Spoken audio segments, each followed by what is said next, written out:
So today makes 10 days post-op. I'm actually sitting outside right now in my garage. Excuse the background.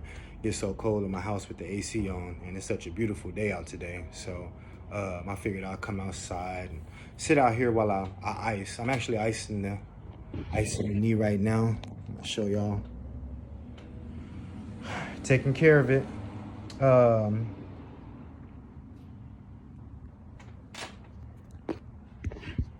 This is the third time I iced today, believe it or not. Hopefully, if this is the first video you're watching, you at least go back and watch the last one. It's from my first appointment, post-op. So that was 2 or 3 days ago. And yeah, it went real good. Y'all that go back and watch it. I'm still in the immobilizer. I'll be in it another 5 weeks. But I could take it off to ice. He said I could even take it off to shower and everything as well. I'm still showering with it on, having my leg out the shower and, wrapping it and all that. I ain't confident enough to take it off yet. I want to keep it straight, make sure I don't injure it. But the icing, I'm doing that now. And like I said, my third time today. I did it 4 times yesterday, 3 times the day before. What I really want to do is get in the habit of at least icing it 5 times a day. And even, once I'm back a year and a half from now playing ball and 100% back to my normal activities, icing this knee and this injury is going to be something that I made up in my mind I'm just going to do. Especially like days I go to the gym or play ball on it, I'm definitely going to come home and ice it. And I'm going to just ice it on random days, even if I'm not hard on it. It's, hey, part of my body was cut open. It's something that I'm going to take care of. It's stuck with me forever. So that's what I'm going to do. I'm going to take care of it. I advise anybody to do that as well. As you can see in the last video, my doctor, it looks like he cut me really, really well. And I'm thankful for just such a good and thorough doctor. Man, it really, really means a lot. He broke down and explained everything to my wife and I pre-op. 2 times pre-op. The day of the surgery, right before the surgery, and weeks before when we planned my surgery. He broke it down for me, and he's really thorough. And like I said in the last video, post-op, you'll see how he didn't mind doing it all again. Really, really thorough, man. And I'm really, really thankful for that. Cut is pretty small. Like I was saying, he cut me really well. You can tell he's been doing it for a while. I've seen lots of different other scars from these types of surgeries, and they're nothing pretty most of the time. But mine looks like it's really going to heal well, and I'm anxious to see how it comes out. I'm still in the immobilizer, like I said, for another 5 weeks. It's funny because it's almost like I'm getting used to the thing. Well, right when I got used to the thing, he tells me, I could start taking it off to ice, showers, things like that. So, man, it's a lot more comfortable than last week, I tell you that. So I have gotten used to it. I'm walking this week. I walked a lot yesterday. When I got home the day of my appointment, I walked a lot that day as well. I actually haven't walked that much today. It's about 5:36 right now in the evening. But, I have been icing it, and I ain't got to go hard every single day. Some days I can go lighter than others, I am recovering. So, the back of my knee has been tired, though. Like the back of your leg, the opposite side of your knee, man, it's getting fatigued, I guess, because it's so straight. And then the immobilizer so much, it gets sore and tender. And no lie, this morning I actually woke up for the first time, and my hip on the hurt leg was, man, it was uncomfortable really early this morning. It was like a cramping pain, But I sat up and tried to stretch it the best I could. It's hard to stretch it when it's straight. And it actually went away after a while. So like I said, it's kind of weird actually finally getting used to the immobilizer. Last week, I can't explain to you how uncomfortable it was. Now that I'm thinking about it, I really think that more of that time last week, I was more uncomfortable than actually in pain. So yeah, these immobilizers are uncomfortable. Another thing, at the appointment, wasn't in the video, but the first nurse that saw me before the doctor, she was like shocked that I even kept it on all week. And when she was asking me, you kept it on all week, and she looked so shocked. I'm wanting to ask her, like, I could take it off. He told me to keep it on. I'm only doing what I'm supposed to do. And she was just telling me how a lot of people take it off. People don't. They don't necessarily always go by what the doctor tell them. So she was glad and kind of surprised that I kept it on. And I was like, man, hey, I'm trying to heal, no joke. So I ain't got no problem doing what the doctor say, no lie. So, like I was saying, oh, another thing. Okay, so after the 6 weeks and I start rehabbing and everything, I got a pretty good therapist I know, and he actually rehabbed my wife just like 6 months ago when her foot was broke, and he did a real good job. And I would always be there with her. We'd be talking, and he's used to rehabbing like actual athletes and everything. Like he knows what it takes. He's in the sports and all that. So we actually was able to get in contact with him, and he's gonna rehab me when I'm able to, which is great because I know I have somebody for certain that's gonna rehab me like an athlete. And that's really, really important to me. I want to get back to being in the gym, playing ball. I don't want no restrictions, you know. I ain't, going to be playing like a professional athlete every day or nothing like that. But I don't want any setbacks. I don't want anything to inflict me in the future with this injury. So it's important I get somebody who understands, the lifestyle I had as far as physicality, pre-op, and know that I want to return somewhat to that form. So, y'all, I might mention it once, like people that don't actually really know me. I'm a pretty tall guy also, I'm like 6'3", about 210, 215 right now. I'm gonna actually drop a little bit of weight, while I'm in rehab and everything and recovering from the surgery, because just to be healthy, just to be healthier. Almost everybody could lose a few pounds. This married life, since I've been married here the last couple years, it just put a little bit of weight on me, not necessarily bad weight, but when you're single as to getting married, especially if you're a gym goer, you're into fitness, it's a difference. Expect a change, especially if your wife can cook, and mine definitely can.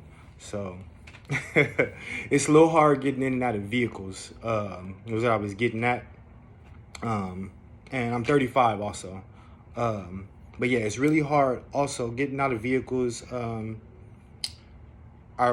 haven't been in one since my appointment. I'm not gonna get one unless I need to, unless I do have another appointment. So just something to let people know. People that's watching this, to get any information that might be going through the exact same thing. I'm just trying to go over little things that you might need to know, or any questions y'all got, you already know you can ask them in the comments and all of that as well. So it's pretty hard being big and in a straight leg immobilizer. You get the drift?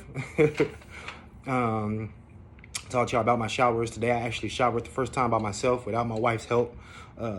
She had been helping me since after I had the surgery, and today I actually did it without her. So I'm talking about this no pain. I haven't been taking any pain pills for like 2 or 3 days now, since the day of my appointment, I think. They had gave me hydrocodone, and they gave me this thing called gabapentin, as well as something to take if I get nauseous. I never took that stuff, but the gabapentin and hydrocodone I take here and there when I have pain. The gabapentin is for like specifically nerve pain, I think it targets. Anyways, I'm off of all of them. I'm not taking them at all anymore. But the gabapentin, I think, is pretty good for also people who have like serious headaches, like migraines and all. Because like I said, I think it attacks the nerves from what I read about it. So, yeah, it's good, I guess, to maybe keep that around just in case somebody has a real bad headache. Thank God I don't get headaches like that, but my little sister used to, as well as my mother-in-law. So got those around just in case they need.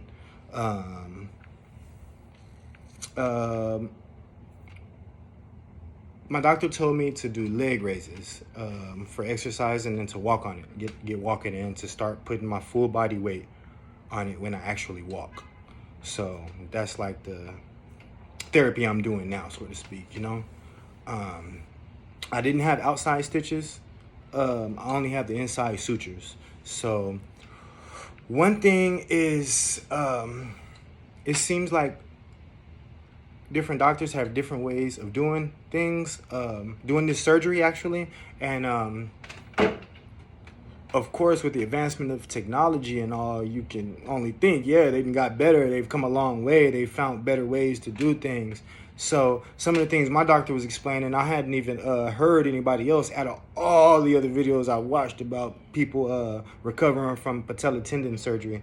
Some of the things was a little different. Some of them was spot on, and some of them was almost a completely different way. And I'm talking about from the way they did the surgery all the way to how they rehabbed them. Like some guys were already out of their straight leg immobilizer, and some of them are still in it. They doctors keep them in it long term, like me. So I guess it really is just on your doctor. That they've probably, you know, found one proven way that works, that works for them every time with the patients that they've done the surgery on, or else the way they've been taught maybe. And that's what, you know, depending on the doctor, that's the way they do it, how they go by. My doctor, I meant to ask him how long he's been doing it, but he's been in it for a while. I had did a lot of research on him before I actually, you know, went to him and got the surgery and all. So I guess it just depends on the doctor. But that's one thing, maybe not to get necessarily one thought in your head about the way things is going to go, the surgery and the whole physical therapy and rehab process. Because I think it's probably going to be different. Like I said, I've watched a lot of videos. I've even been subscribing to other people's channels that's gone through this and followed their journeys. And different doctors, different places do it different ways. So, yeah, just a little bit more about the channel. Y'all see me keep looking down. I got everything written down, so bad habit. I'm getting used to the vlogging thing, guys. So, like I said, more about the channel is, even after I vlogged this entire experience, my wife and I, like I told you before, we've always wanted to do vlogging videos just about health and, you know, life, different circumstances, tips, diet, things like that, more or less. We always have wanted to do it anyway, workout videos. And so that's what y'all can expect, like later on, you know, after I recover from this injury, y'all will be seeing more things like that on the channel. So, another thing before I end the video is, one thing I might have an advantage on is I had my injury for literally maybe about 14 years, give or take. So I might have a little advantage. I was thinking, my body, especially the muscles and bones around the area, was already used to kind of filling in, so to speak, you know, for the injured area. Like, I walked a certain way. I made sure I stood up a certain way. Even when I would play ball and stuff, I would make sure I jumped and I ran a certain way, you know? So the other muscles around it, my calf, my actual quad muscle, I think even maybe my knee alone, like, is pretty strong. They're pretty strong. They're pretty built up. You know, I'm into fitness as well altogether. So they're pretty built up and used to like filling in. So I think that's helped me a lot also in the recovery. It really seems like it really has, and like it makes it easier for me to walk, and every day literally, like, I feel myself getting better now since post-op, or I'm sorry, since the first appointment. That day I felt good going to the appointment, and every day since these last 3 days I felt way better every day. Like my leg felt more and more comfortable, a little bit more and more less wobbly, more and more stable inside of the immobilizer. Cause yeah, after he told me I could start walking, it was just real wobbly and really weak all the time. Could really feel the weakness. So that's really the most part what it is. Now it's that the leg, it's so it's weak, you know. I'm sitting up all week last week, and actually the actual surgery. So I'm just taking my time with this thing. I'm gonna get better.